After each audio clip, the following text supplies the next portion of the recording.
Olá, tudo bem? Nesta aula, nós vamos criar a nossa classe de modelo na nossa aplicação, ou seja, a nossa entidade, a classe que nós vamos criar objetos dela e enviar os seus objetos para o banco de dados. Então, nós vamos, em primeiro lugar, criar essa classe dentro de um pacote específico que se chama o pacote de modelo. Então, sempre a partir daqui do pacote principal, quem que é o pacote principal? Onde está a classe principal da nossa aplicação, que é essa classe aqui, que tem o método static void main. Então, sempre a partir do pacote principal, nós vamos criar as nossas classes que vão ser utilizadas na nossa aplicação. Então, a primeira classe que nós vamos utilizar será a classe que nós vamos chamar de estudante, porque nós vamos fazer um CRUD de dados de um estudante na nossa aplicação. Então, vamos clicar com o botão direito aqui em cima do pacote principal, New Class. Então, nós vamos chamar a nossa classe de estudante. E essa classe ela vai ficar dentro do pacote modelo. Então, aqui no Eclipse, você não precisa vir aqui e criar primeiro o pacote para depois criar a classe dentro do pacote. Se não existir esse pacote aqui, ele já vai criar automaticamente para a gente. Então, vamos clicar em Finish.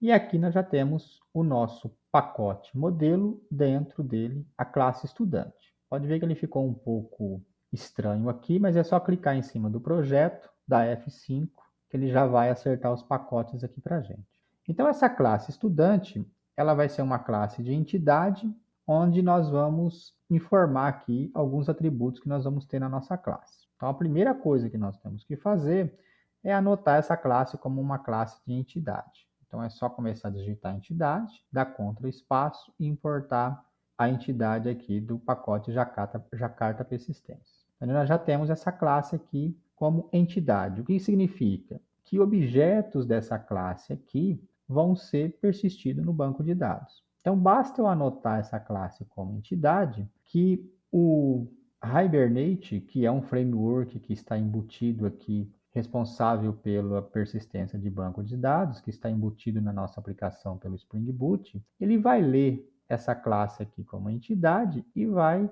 criar já as tabelas para a gente no banco de dados relacionada a essa classe aqui. Então, ele vai criar uma tabela que se chama estudante. Então, se ele vai ter uma tabela no banco de dados, o que a gente vai ter? A gente vai ter que ter um atributo que represente a chave primária dessa tabela no banco de dados. Então, para a gente não perder tempo, eu já defini esse atributo aqui que vai representar a nossa chave primária no banco de dados. Só que para que ele seja uma chave primária, a gente tem que fazer algumas anotações aqui sobre ele. Então, eu estou anotando ele com essa anotação ID, especificando que ele vai ser a chave primária nossa no banco de dados para essa tabela. Então, observe que eu importei aqui do pacote Jakarta também. E estou dizendo que o ID deste atributo aqui, desta tabela que vai ser gerada no banco para estudante, ele vai ser gerado automaticamente. Então, à medida que eu vou salvando objetos no banco de dados, os IDs vão sendo gerados automaticamente. Então, por isso que eu estou anotando com essa anotação aqui de Generate Value. E eu estou dizendo qual que é a estratégia que vai ser utilizada, que é a Generation Type. Definida qual que vai ser a nossa chave primária da nossa tabela, nós vamos agora informar quais são os atributos da nossa classe. Então, os próximos atributos que eu vou definir aqui para estudante vai ser o nome dele e também a idade dele. Então, vamos já inserir esses atributos aqui. Então, eu já defini os dois atributos aqui, que é o nome do aluno, do estudante no caso, né? E a idade dele. Agora eu quero que esses dados aqui deste aluno, quando a gente for fornecer os dados, por exemplo, eu for fornecer o nome dele, eu quero que o nome dele tenha, no mínimo, uma quantidade de caracteres. Então, como que eu faço isso?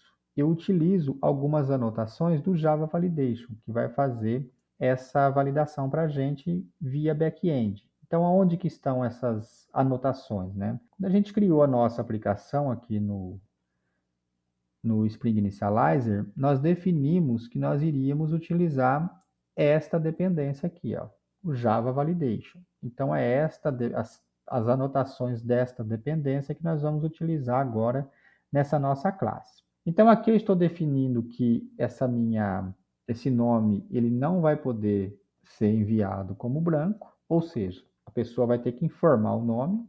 Então, se ela não informar o nome, eu vou ter que apresentar uma mensagem para ela. Eu vou apresentar uma mensagem para ela dizendo assim, ó, o nome deve ser informado. Eu também quero que esse nome tenha uma quantidade mínima de caracteres. Então, eu vou utilizar uma nova anotação aqui, ó, que é essa size. E eu vou informar o que aqui? Falar, ó, qual que é o tamanho mínimo de caracteres que esse nome deve ter? Então, eu vou utilizar o min, que fala, ó, tem que ter no mínimo 2. E também, qual que é a mensagem que eu quero passar para o usuário, caso ele digite um nome com uma letra somente. Então, eu vou informar isso aqui, ó. O nome deve ter, no mínimo, 2 caracteres. Então, o nome deve ter, no mínimo, 2 caracteres.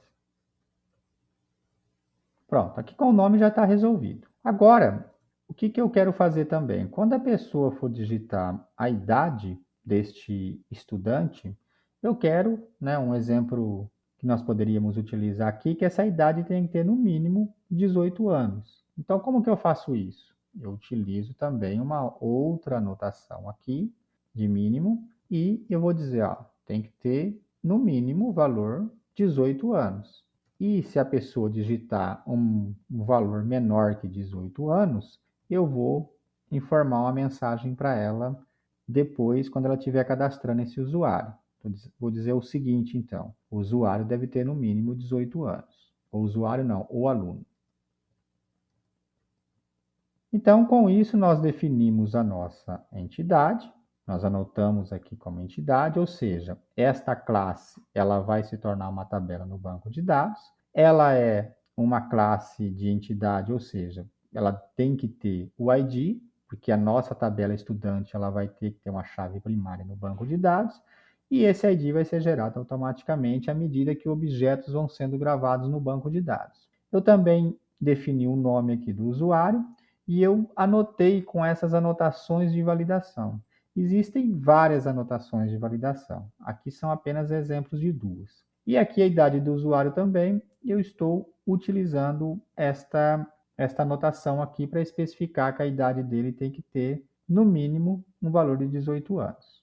Existem vários tipos de anotações, e essas anotações aqui de validação, por exemplo, o min eu não posso aplicar num atributo string, eu tenho que aplicar ele somente no atributo int.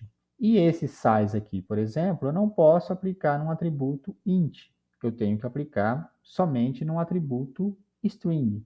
Então, existem essas particularidades. Então, a gente, para utilizar essas anotações, nós temos que verificar qual que é a anotação que a gente quer usar, qual que é a validação que a gente quer aplicar sobre o atributo, e verificar se esse tipo de anotação pode ser aplicado no tipo de atributo que a gente está querendo utilizar. O que falta aqui na nossa classe de entidade? Somente gerar os getters e setters de cada um dos atributos da nossa classe. Então, vamos clicar com o botão direito aqui, vir em Source, gerar getters e setters. Vamos selecionar todos, verificar se está público e clicar em gerar. Feito isso, basta salvar e nós já estamos com a nossa classe de entidade criada na nossa aplicação. Então, até a próxima aula.